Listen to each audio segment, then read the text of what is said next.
Welcome to Career Tools. This week, meetings and the high C. The questions this cast answers are: as a high C, how can I be more effective in meetings? What behaviours should I watch out for as a high C in a meeting? And how should I prepare as a high C going into a meeting?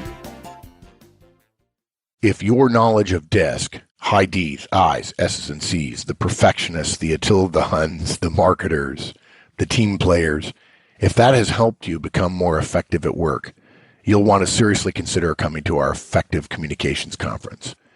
We set the basics of DISC in an hour or so, and then we spend the rest of the day teaching you how finally to communicate effectively, which is to pay attention to what your listener does and communicate in a way that makes sense to them. At the end of the day, you'll be able to read someone in a conversation, determine their major DISC tendency, and then based on that, make some changes in how you deliver to improve the chances that you get harmony and congruence and collaboration and not drama, conflict, and tension. Come see us.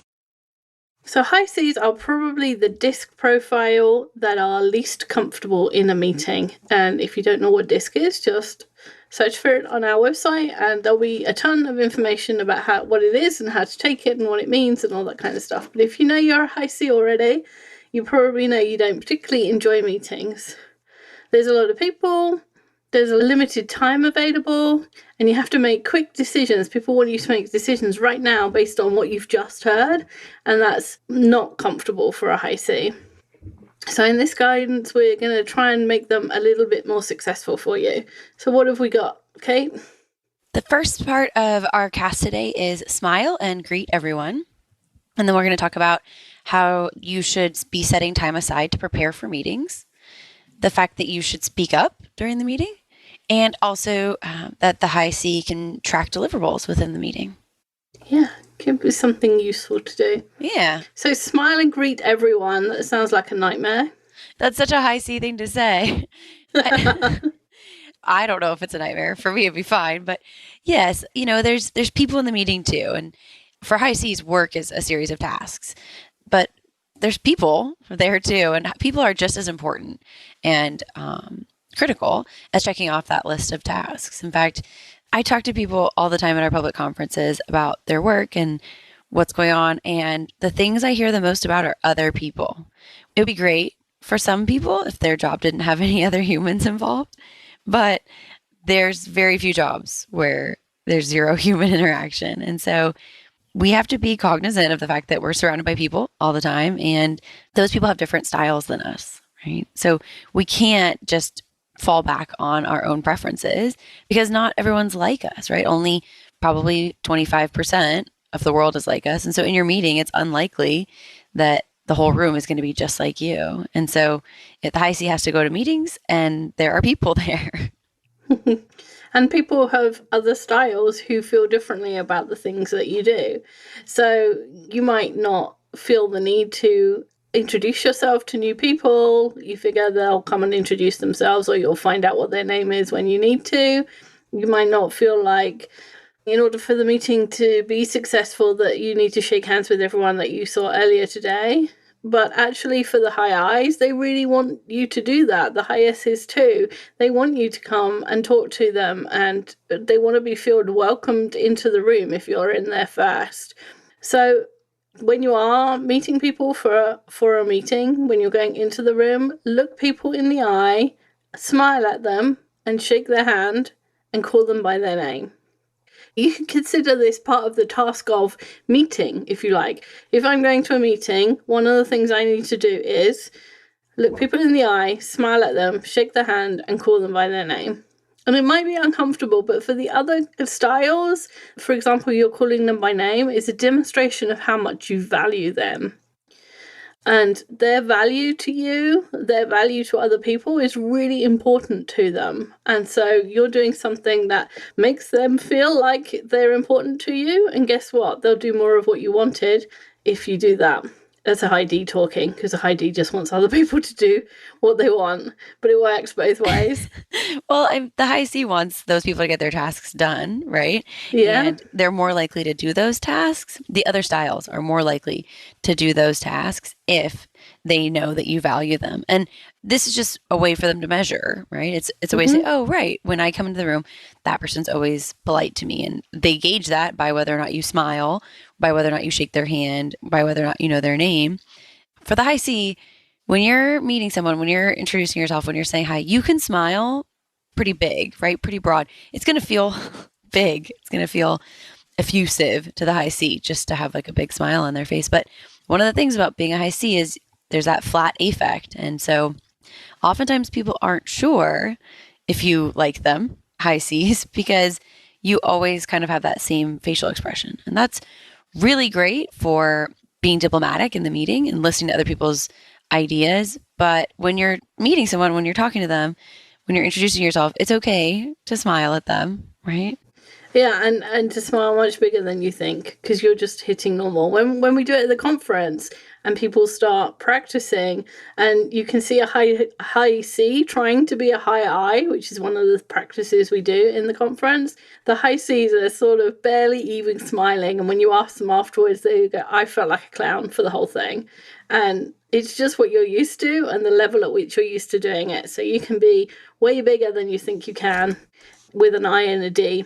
These kind of small differences in disc profile makes, for me, such interesting interactions in the workplace. You're exactly right. You know, the high C thinks, oh my gosh, I was smiling so big. And the high I is thinking, you didn't. In fact, we have this at the conference. I tell people, high Cs, you don't have a lot of facial expression sometimes. And this is your listening face. And I make the listening face of the high C. I make the listening face of the high D too, but it's not as polite. And when I do it, they all kind of chuckle. Then I share with them that I spend the whole day looking at a room of faces that are just high C faces.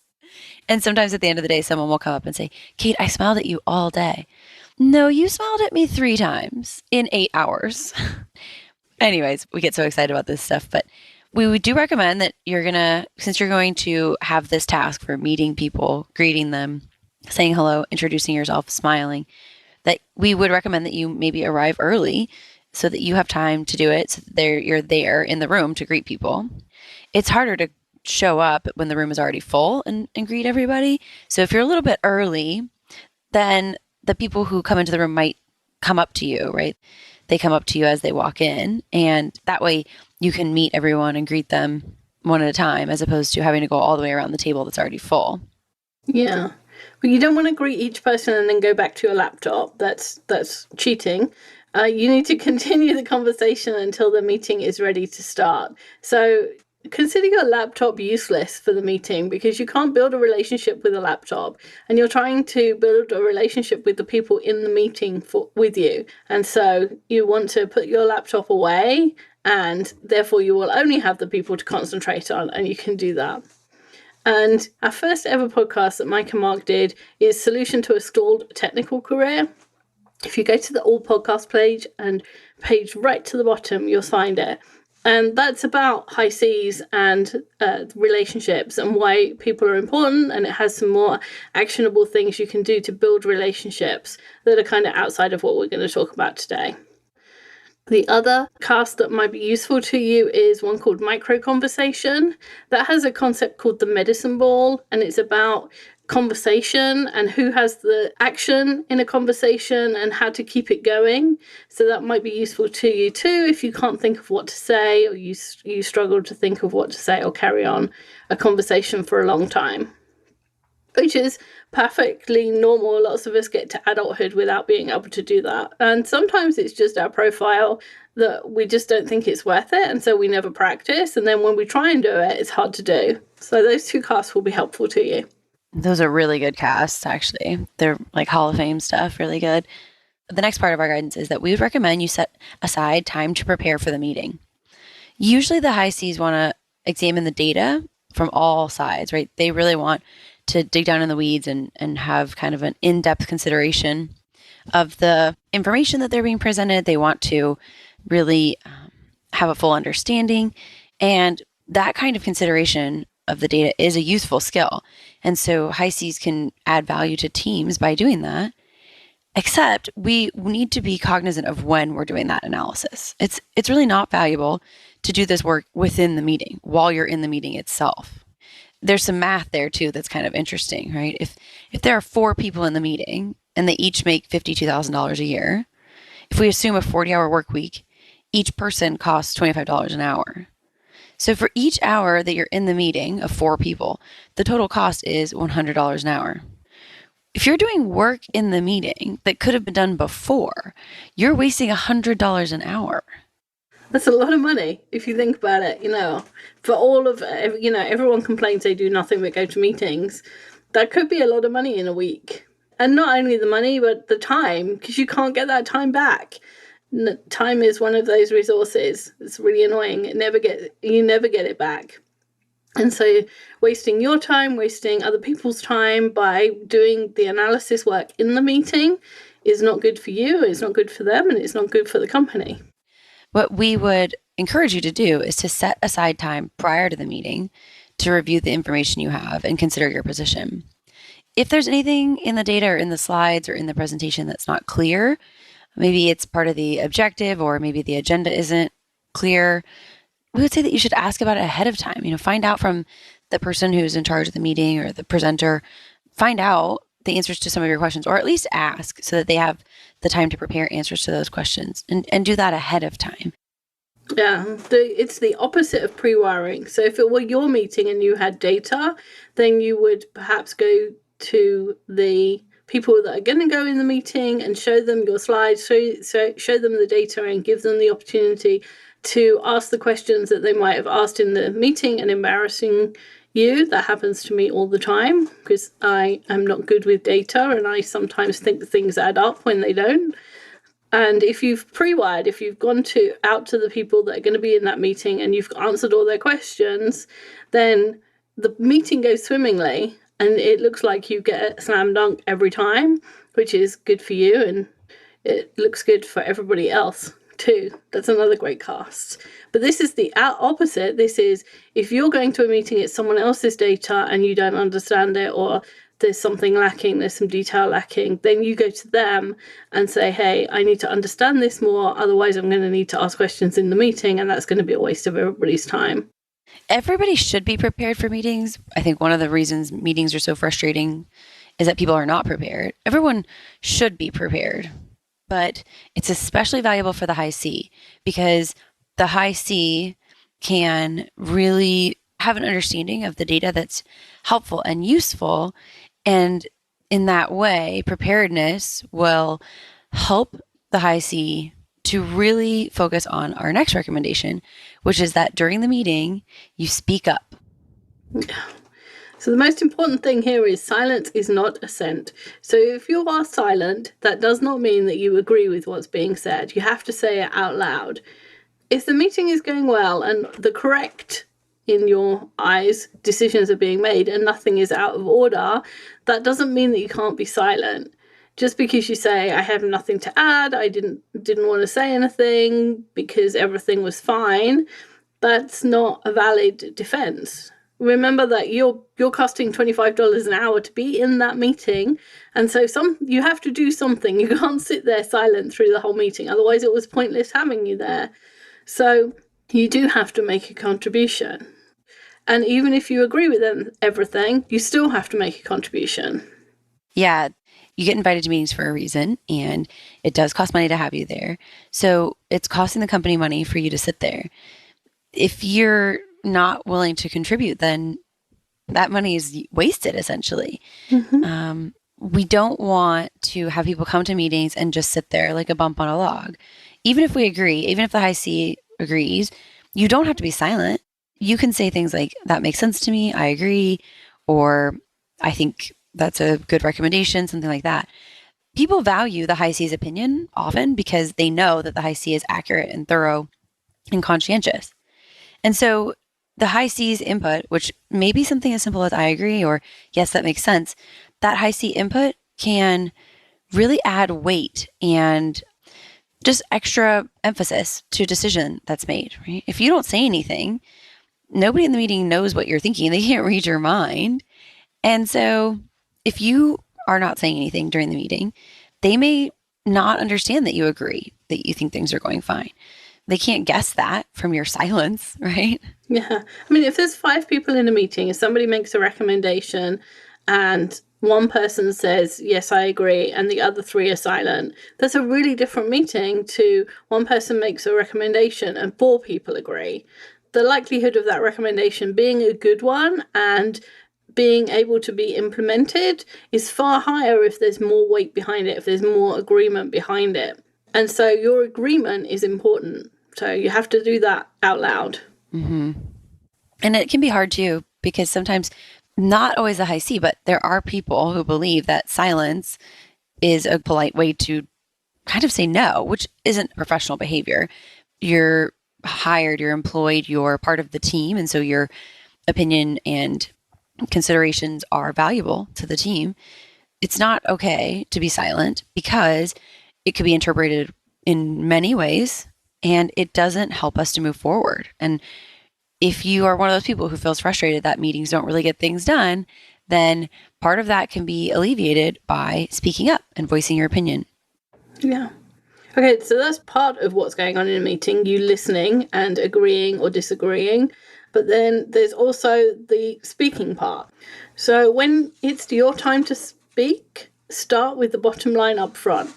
So what that means is you give the gist of what you're about to say in one sentence when you first start to speak. So, for example, you would say, I disagree with Martin. I think that paint can be easily recycled. Or, Robert's point is valid and we need to investigate the failure of the part as well. And that gives everybody an idea of what you're about to talk about, the detail of what you were talking about, and so they can fit it into something. If you just start going on about this part that needs to be investigated, people can think that you've missed the point because you haven't said, oh, Robert's point is valid and we need to investigate this part further. They can think, oh, you weren't listening, you didn't hear what Robert said, or you're just going off on a tangent in the detail. Whereas if you give a headline to your speech or the headline to what you're going to talk about, it's much easier for people to put it in context, to understand why you're giving them detail. It makes them listen more patiently because they know where you're going and they're willing to follow you there. Mm-hmm. We do have to watch, though. We have to be careful because they are willing to follow us, but maybe only so far. We need to be cognizant of the agenda. Just because you have an important point doesn't mean that you can go over the agenda and take up that time. We would recommend don't speak for longer than the agenda allows, unless you check with the meeting leader. But we want to be careful because often as the high C, you might be willing to share a lot more detail than everybody else, right? The high C has more data, more details to share. And so that could turn into something that takes up some extra minutes. And we want to be really careful about that because if it's not your meeting, you can really, mess up the agenda for the rest of the group. Mm-hmm. We certainly don't want to destroy somebody's agenda just so that we can give some extra details, right? If we start with our bottom line up front, then we have said the most important thing. And then that way we can watch the agenda as well and contribute without causing everyone in the room to have to stay late or something like that. So keep in mind that as an attendee, you have responsibility for the agenda and keeping the meeting on time. And so you can either discuss your point if there is ample time in the agenda, or you could take it offline to talk with someone or to share the rest of your points with them. If it's your meeting, good news. You could choose to go over agenda. Yeah, as annoying as you find a high I telling all their stories before they get to the point, that's how annoying the rest of the people will think of you and your details. And both of you have important things to say, and people should be in inverted commas, because what people are and what they should be are two different things. But people should be more patient with everybody else's foibles. But if you need a comparison, that's what to compare it with. And high I's often lead the agenda astray as well. And so those are the two things that you are the two profiles who need to just watch the agenda while you're talking. That's so funny. Those are also the two profiles in my experience that think of themselves as the most different from each other, right? The high C is like, oh, I am so different from the high I. And the high I is like, I am so different from the high C. And yet our tendencies cause the same things to happen often. Yeah, probably for different reasons, like coming at the thing from two different opposite directions. But yeah, they end up in the same place. Right. The agenda went over because the high I told a story about pretzels, or the agenda went over because the high C talked for 45 minutes about a spreadsheet. Same issue. Same outcome. Yep. Different details. One of the details that we really want to focus on, though, that everyone should be focusing on, and the high C is usually pretty comfortable focusing on, is deliverables. And so our last point today is that we should be tracking deliverables during the meeting and after the meeting as well, right? Tracking deliverables is an ideal job for the high C in that they're task focused and they tend to have a really well organized system for due dates and reminders. So in a meeting, if there is going to be deliverables, and of course, really you shouldn't be having a meeting if there aren't any deliverables, otherwise there was no point in meeting, there is going to be a list of deliverables. Then being the person responsible for taking down those deliverables and knowing when the due dates are is a good job for you. It will keep you engaged in the meeting, but you're also delivering value to the team. That said, it's not an ideal job for you in that you focus on the tasks and the due date, and at least half the people in the workplace don't. So they focus on people and they find your focus on tasks and due dates to be pedantic. Although this is a good job for you, and it's probably one that you'll want to take, just be careful because there's a people aspect to this too, and you don't want to be the person who's really focused on a due date and isn't taking into account some of the people-related things. We have to be cognizant of the fact that the way we focus on tasks and the way other people focus on tasks is different. So, for example, you probably shouldn't be sending emails with notices of tasks and approaching due dates. Maybe you could pick up the phone or go down to the person's cube, go talk to them, go to their desk. It can be really casual, right? Hey, just want to remind you, we have that task coming up and I'd love to help if you need any help. And I just wanted to make sure everything's on track or something like that. And we just want to focus on using our task-mindedness, but switching our focus from that to, hey, people have to do these tasks. It's not just the task that has to be done.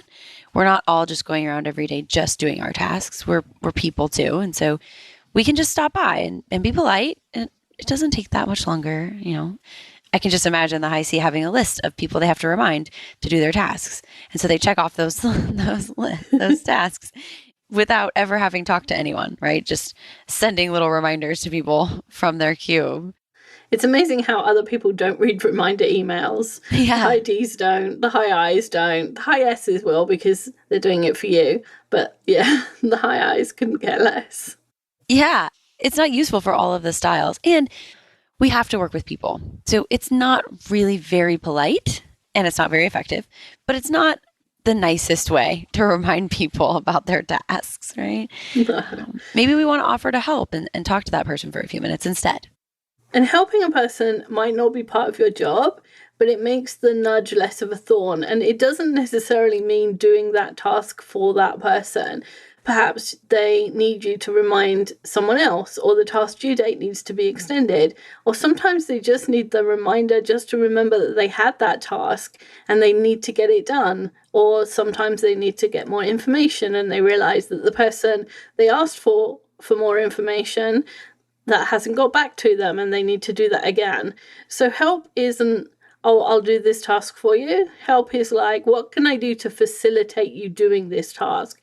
Is there a roadblock? Is there someone else I can talk to? Is there something you need that I can get to you from someone else? These kind of connections are what make you a valuable person in the workplace. And again, they're all things that probably don't come naturally to you, but are really useful and will make you more valuable. If we are gentle and we're casual and we're polite about reminding people, it leaves the impression with people that you're helpful, that you are focused on the team and things like that. And remember that the other profiles value those things. The other profiles are wondering and focused on whether or not we're all working together as a team. And so it changes the tone of reminding people, right? Because that's what we're doing. We're reminding people that they have things to get done. And that's a good thing to keep people on track. But doing it differently, doing it in person and gently and politely as opposed to sending an email, changes the tone of what you're doing in order to be more effective and help people to get things done more easily. So it changes the impression that people have of you, right? It makes it so that you are polite and helpful as opposed to, wow, that guy just really wants to get things done and doesn't want to talk to anybody. Exactly. So we're going to smile and greet everyone in the meetings. We're going to set aside time to prepare and make sure we've asked our questions before the meeting. We're going to make sure to speak up, and we're going to track the deliverables.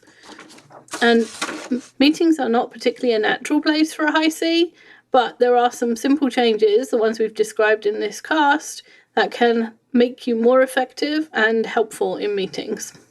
Thanks, Kate. Thanks, Wendy. Bye, everyone.